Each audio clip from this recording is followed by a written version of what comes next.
Sabarmati report అనే సినిమాని స్వయంగా నరేంద్ర మోడీ వీక్షించారు. ఆ మధ్యన ప్రోమో ఆయనే ప్రమోట్ చేశారు. ఇప్పుడు ఇది కూడా ఎందుకు అంటే ఆయన జీవితంతో ముడిపడి ఉన్నటువంటి అంశం.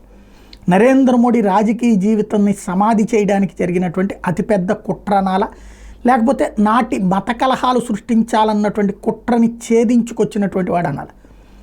గోత్రాల్లర్లని ఇప్పటికీ ఆ పదం వాడతారు కానీ సబర్మతి ధ్వంసం, సబర్మతి విధ్వంసం అనరు. సబర్మతి అనే ఒక రైలులో కరసేవకులు వెళ్తూ ఉండగా గోద్రా దగ్గర ఆ రైలుకి 4 వైపులా తలుపులు వేసేసి తగలబెట్టి దాదాపు 67 మంది ప్రాణాలు తీసినటువంటి సంఘటనతో ఆగ్రహించినటువంటి హిందువులు చేసిన తిరుగుబాటే గోద్రా అల్లర్లు.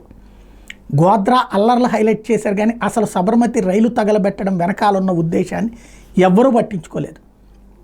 అప్పట్లో ఇండియా టుడే ఒక్కటి రాసింది, కాకపోతే అది కూడా మొత్తం స్టోరీలో గోద్రా అల్లర్ల స్టోరీలో ఇదొక పార్శ్వం కింద మాత్రమే రాసింది కానీ దాన్ని హైలైట్ ఏ మీడియా కూడా చేయలేదు.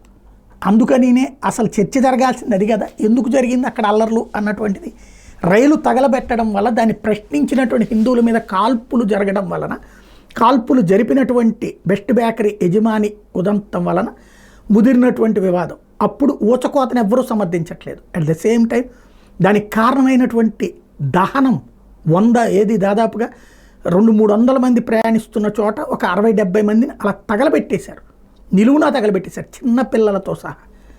ఆ పాయింట్ ఇక్కడ అత్యంత కీలకమైనటువంటి అంశం. అందుకనినే అది ప్రజల్లో చర్చ జరగాలని నరేంద్ర మోడీ కోరుకున్నారు. తనని బ్యాడ్ చేసినటువంటి అంటే తనని అభిమానించే వాళ్ళు ఒక ఎత్తు, తనని ద్వేషించే వాళ్ళకి అసలు నిజం తెలిసేటటువంటి కోసం దాన్ని చూడాలి అన్నటువంటిది ఆయన అనుకోరు. ఎందుకంటే ద్వేషించేవాడిని ఎట్టగా మార్చలేం. కానీ తటస్థులు తెలియనటువంటి వాళ్ళకి అది తెలుసుకునేందుకోసం ఈ ప్రయత్నం అన్నమాట.